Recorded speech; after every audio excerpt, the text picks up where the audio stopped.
हे श्रीमन नारायण। एक नौजवान अपने घर की छत पर पतंग उड़ा रहा था। अचानक हवा तेज हुई और पतंग की डोर टूट गई। पतंग उड़ते हुए एक महात्मा जी की कुटिया में जा गिरी।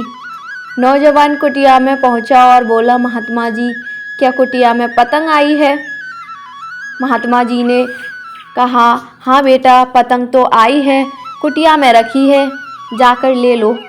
युवक जाता है और जैसे ही पतंग लेकर आता है, महात्मा जी कह पड़ते हैं, बेटे तुम पतंग भी उड़ाते हो? युवक बोला, हाँ गुरुजी, जब उड़ा लेता हूँ जब कोई ताश खेलने के लिए नहीं मिलता। महात्मा जी बोले, बेटे तुम ताश भी खेलते हो? युवक बोला, हाँ महाराज जी, जब खेल लेता हूँ जब कोई शराब आदि पीने के लिए नहीं मिलता। सन्यासी कहते हैं, तू शराब भी पीता है? महाराज, जब कोई जुआ खेलने के लिए नहीं मिलता तब शराब भी पी लेता हूँ। युवक ने अपने अनेकों दुरुपयोग गिनाए। सन्यासी कहते हैं, अरे तुझे परमात्मा ने मानव चोला दिया है कुछ अच्छा करने के लिए, लेकिन तू है कुछ बुराइयों में फंसा है। तू मेरे पास बैठ। उस युवक पर सन्यासी की बातों का असर हुआ और नौजवान सन्यासी के पास बैठ गया और धीरे धीरे कुछ दिनों में योग साधना सीख गया। इसको 4-6 महीना जब बीता तो कहता है, अरे स्वामी जी, मेरा परिवार भी है, मेरी माँ है, मेरे पिता हैं, मेरे भाई बहन हैं और मेरी पत्नी भी है। मैं घर जाना चाहता हूँ और यहाँ तक कि मेरी माँ मेरे बिना रह भी नहीं सकती, मेरी पत्नी तो मेरे बिना बिल्कुल भी नहीं रह सकती और पिताजी भी मेरे बिना नहीं रह सकते। मैं घर जाना चाहता हूँ, उनसे मिलकर वापस चला आऊँगा। स्वामी जी महाराज ने उसे समझाया, बेटे दुनिया में कोई किसी का नहीं है, ये रिश्ते नाते स्वार्थ मात्र हैं, केवल तू ही अपना कर्म अपने साथ भोगेगा।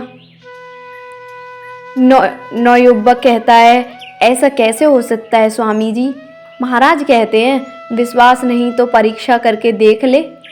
कहते हैं, तू अपने घर जा, अपने घर जाके लेट जाना और कह देना मेरी तबीयत कुछ ठीक नहीं है, और यहाँ तक कह देना मेरी तबीयत अगर ज़्यादा बिगड़ जाए तो किसी डॉक्टर को मत बुलाना, मेरे गुरुजी को बुला लेना जो पास की कुटिया में रहते हैं, मैं आऊँगा और सिद्ध करके दिखाऊंगा।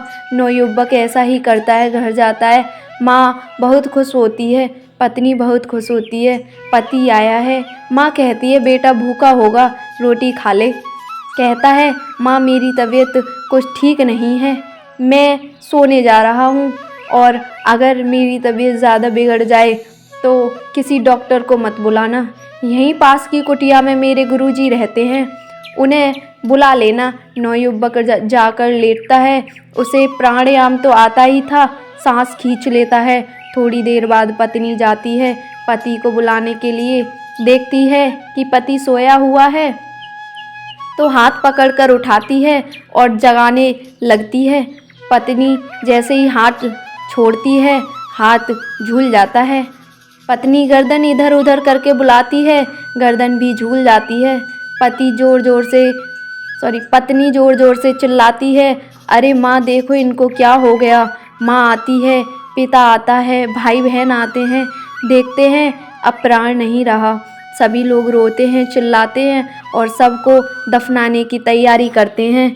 इतने में माँ को ख्याल आता है कि बेटे ने कहा था कि अगर मेरी तकलीफ़ ज़्यादा बढ़े तो पास में मेरे गुरुजी हैं, उनको बुला भेजना। माँ वैसे ही किया करती है।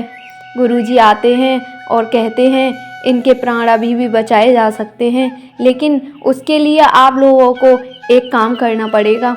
सभी लोग बोल पड़ते हैं, बताइए क्या करना है? महात्मा जी कहते हैं, मेरे पास मंत्र की ऐसी पुड़िया है, अगर आप में से इस पुड़िया को कोई भी खा लेता है तो ये लड़का जिंदा हो जाएगा, लेकिन जो पुड़िया खाएगा उसकी मृत्यु हो जाएगी। सभी लोगों में सन्नाटा छा गया।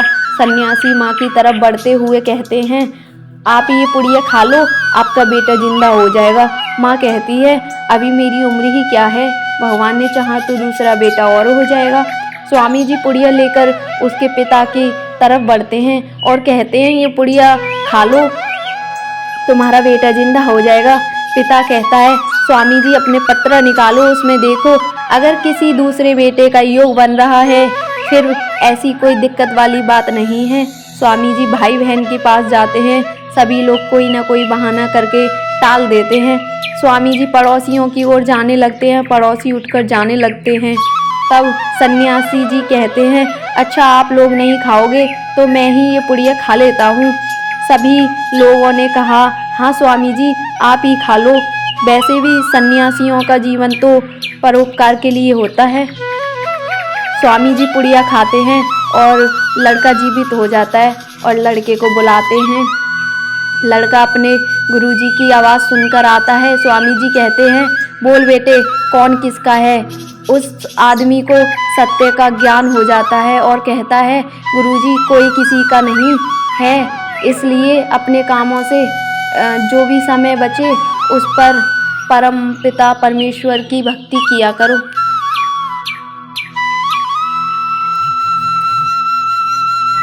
तो दोस्तों वीडियो अच्छी लगे तो वीडियो को लाइक करें, शेयर करें और सब्सक्राइब ज़रूर करें।